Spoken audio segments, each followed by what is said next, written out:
14절과 15절 말씀입니다. 마태복음 8장 14절과 15절입니다. 두 절 말씀을 우리 함께 합독하시겠습니다. 함께요. 예수께서 베드로의 집에 들어가사 그의 장모가 열병으로 앓아 누운 것을 보시고 그의 손을 만지시니 열병이 떠나가고 여인이 일어나서 예수께 수종들더라. 아멘. 하나님 나라를 사모하는 삶 되기를 주님의 이름으로 축복합니다. 아멘.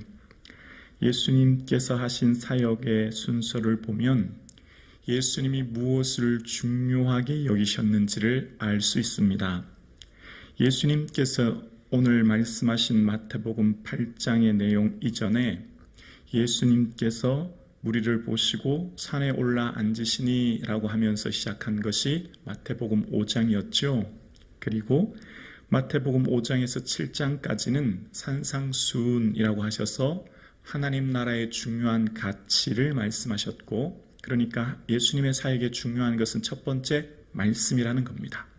말씀이 예수님의 사역에 매우 중요하셨고, 그래서 그 하나님 나라, 그래서 심령이 가난한 자는 복이 있나니 천국이 너희 것이다 라고 하시면서 그 하나님 나라에 대해서 얼마나 중요한지를 말씀하신 주님은 두 번째로 예수님의 중요한 마음의 방향이 바로 치유의 사건 속에 있었음을 말씀하고 있습니다.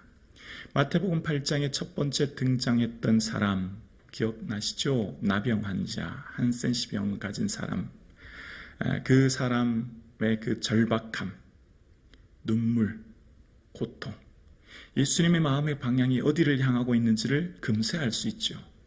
예수님께서 이 땅에 사역하시는데 마음을 기울이고 발길이 머무는 그곳이 바로 마음이 아파하는, 고통하는, 절박한 상황에 있는 사람을 향한 예수님의 마음을 알 수 있는 것입니다. 나병 환자의 그 절박함, 어쩌면 대부분의 사람들이 자신의 삶의 문제의 아픔을 가지고 나온다는 것을 볼 수 있죠. 그리고 이 앞단락에 어떤 사건이었습니까? 백부장의 노예를 치유해 주시는 사건.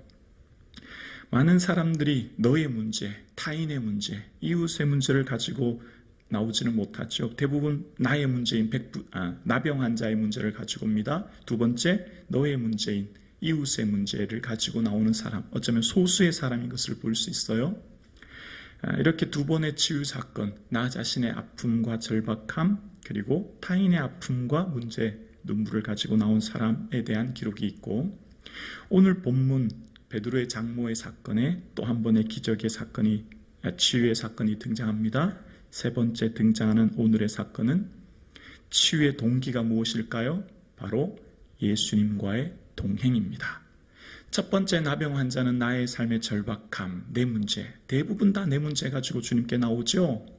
두 번째, 좀 소수의 사람이라고 할 수 있습니다. 너의 문제라고 할 수 있는 이웃의 아픔을 가지고 나오는 사람, 정말 어쩌면 그 소수의 사람인데요. 오늘 본문에 등장하는 나병 환자의 치유 사건을 통해 예수님의 치유는 동행으로부터 시작되는 것을 말씀하시면서 정말 극소수의 사람들이 예수님께 동행함으로 함께 해결해 주시는 주의 은혜를 누리는 것을 보게 되었습니다. 베드로는 원래 고향이 벳세다 아닙니까? 요한복음 1장에 보면 안드레와 베드로와 한 동네 벳세다 사람이다 라고 이야기하면서 베드로는 원래 고향이 벳세다인데 이후에 결혼을 하지 않습니까? 그래서 결혼해서 산 곳이 가버나움입니다. 누가복음 4장에 보면 이제 가버나움에서 그가 살게 되는데, 이 가버나움에서 살면서 이제 오늘 본문이에요. 베드로의 집이 등장합니다. 그런데 마가복음 1장 29절에 보면 요한과 함께 시몬과 안드레의 집에 들어가시니라는 내용이 나와요. 그러니까 베드로의 집이며 동시에 안드레의 집이었다라는 것입니다. 베드로의 동생이 안드레였거든요. 그러니까 지금 오늘 본문을 전체적으로 살펴보면 이런 내용이 되는 거죠. 베드로와 베드로의 아내, 베드로의 남동생, 베드로의 장모님이 함께 계셨음을 알 수 있게 되고, 오늘 마태복음 8장 이전의 마태복음 4장에는 예수님의 부르심, 내가 나를 따르라, 사람을 낚는 어부가 될 거야 라고 하시면서 베드로는 배와 그물을 버려두고 거기에는 가정도 포함되는 것 아니겠습니까? 그리고 예수님을 따랐던 거예요. 그러면 당연히 그 짐을, 생계의 짐을 누가 졌겠습니까? 베드로의 아내가 졌을 것이라 생각해 봅니다. 베드로의 아내는 지금 삶에 어떤 어려움, 큰 짐을 지고 있었던 것을 보게 되어져요. 그리고 오늘 본문에 등장하는 내용으로 보아 알 수 있는 한 가지가 있습니다. 바로 문제없는 가정은 없구나라는 거예요. 예수님의 수제자 베드로 아닙니까? 예수님 사랑하는 제자였고 그 베드로의 가정에 이때 당시 열병은 불치병이었대요. 고치기가 매우 어렵다고 하지 않습니까? 그런데 그 가정에 장모님이 알아 누워있는 상태를 말하면서 어떤 가정도 다 아픔이 있구나, 문제가 있구나 라는 것을 우리에게 깨닫게 하는 거죠. 그러면서 인생을 살면서 어떤 가정이든 문제가 있고 어려움이 있는 상황이며 또한 그런 그 상황 가운데서 베드로는 모든 것을 버려두고 주님을 따랐고 그 대신 또 그 아내는 어떤 생계의 짐이라고 하는 큰 어려움을 진 것을 볼 수 있습니다. 이런 상황 하에 이제 베드로가 예수님과 함께 사역을 하였고 오늘 본문에 등장하는 두 번째는 베드로의 요청이 등장하지 않습니다. 베드로의 간구가 등장하지 않아요. 그러니까 이전 백부장의 종을 고치고 오늘 본문이 바로 등장하지 않습니까? 그 바로 등장하는 첫 번째 주어가 예수께서로 시작합니다.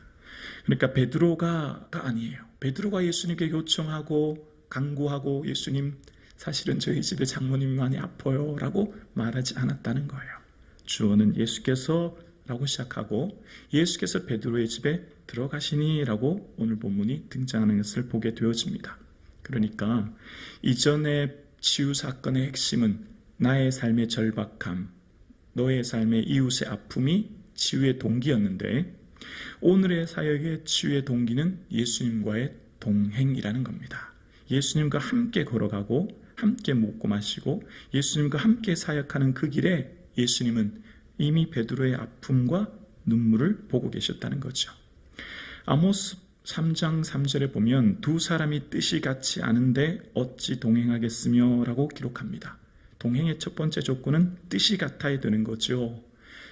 뜻과 삶의 목적이 같아야만 동행할 수 있는 것입니다. 그러니까 베드로의 마음에는 예수님의 부르심을 받았고 예수님 부르신 그 뜻대로 함께 사역하는 예수님과 함께 그 사의 길을 갔던 베드로의 모습을 발견할 수 있습니다.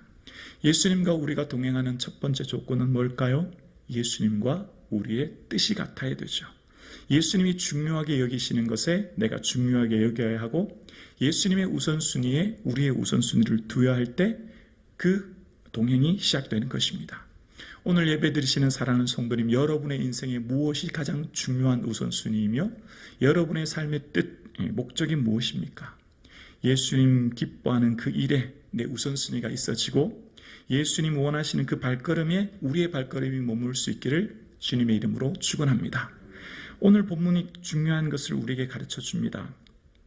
이전 마태복음 6장 산상수훈에서 예수님께서 이런 말씀을 하셨어요. 말을 많이 하여야 들으실 줄로 생각하느냐? 그들을 본받지 말라. 구하기 전에 너희에게 있어야 할 것을 하나님 너희 아버지는 아시느니라 라고 말씀하신 거예요.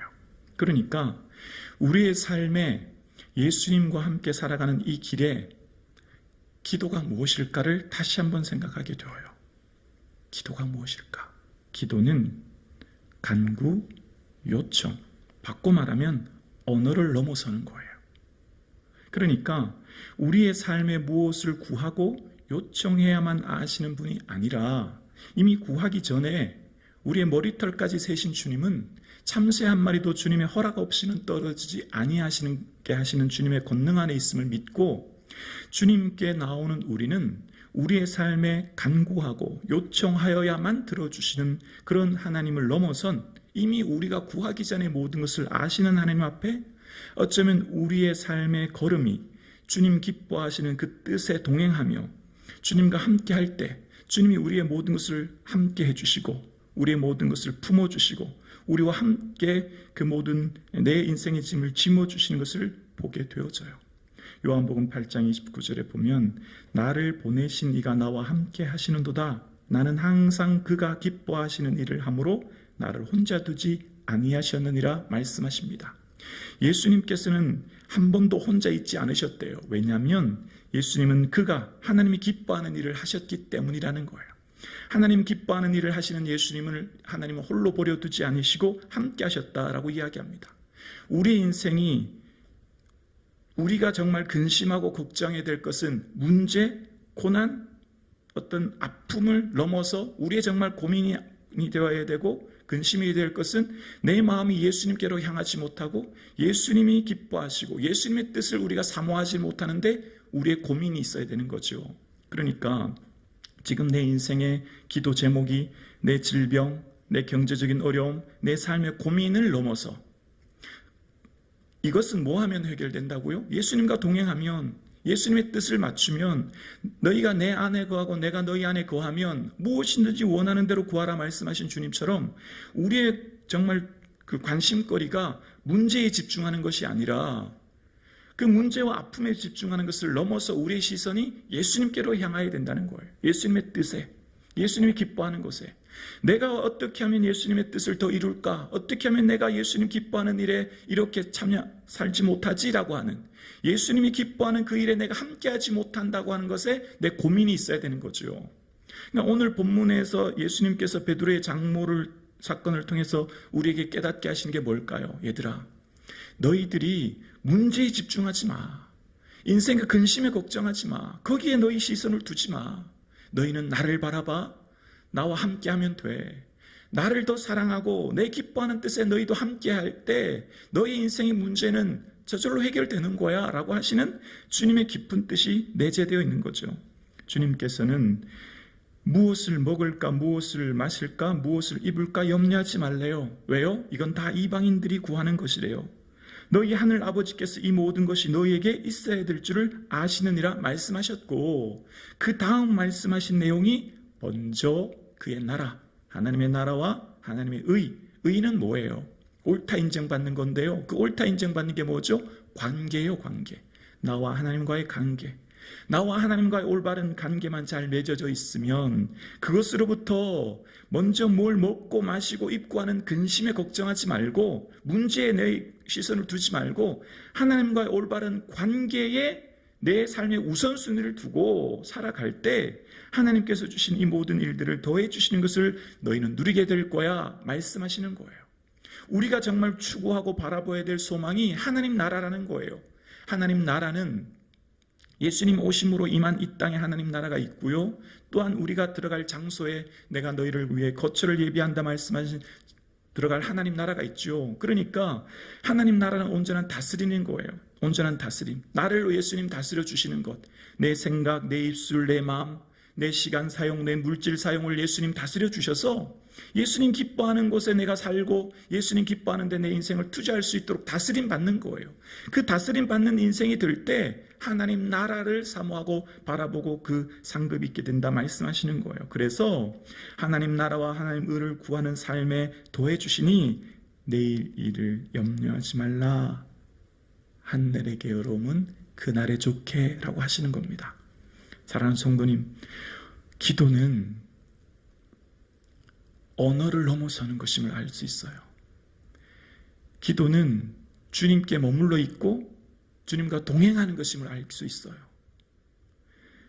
그렇다고 구하지 말라 이런 의미가 아닌 건 아시죠?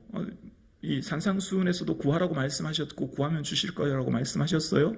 제가 말씀드리는 것은 오늘 베드로의 장모를 통해서 우리에게 말씀드리는 요청하시는 예수님의 뜻이 뭔가를 묵상하는 거예요. 우리의 보폭이, 우리의 뜻이 예수님과만 일치되어서 예수님과 동행할 때 예수님께서 주신 더 큰 은혜를 누리며 살도록 우리에게 요구하시는 거죠. 사랑하는 성도님, 많은 사람들은 다 내 문제 가지고 주님께 나오죠. 한센시병, 나병 환자 가진 사람처럼요. 극소수의 사람들이 이웃의 문제 가지고 주님께 기도해요. 근데 정말 더 극소수의 사람은 동행하면 거기에 하나님의 놀라운 은혜가 있다는 것을 잘 깨닫지 못하지요. 주님과 동행할 때 주님이 함께 해주시는 은혜가 있다는 것을 누리지 못하지요. 오늘 예배 드리시는 사랑하는 성도님, 예수님과 나의 뜻이 하나 되어지고 예수님 기뻐하는 데 내 삶과 시간을 들여 예수님과 함께 동행하시는 그 걸음걸음 되실 수 있기를 주의 이름으로 축원합니다. 어떻게 하면 이 하루도 주님 기쁘게 할까? 어떻게 하면 예수님 더 기뻐하는 하루가 될까? 어떻게 하면 이 선택에서 예수님 더 기쁨이 드러날까? 어떻게 하면 내 하루의 시간 속에서 예수님 더 즐거워하는 삶을 살게 될까?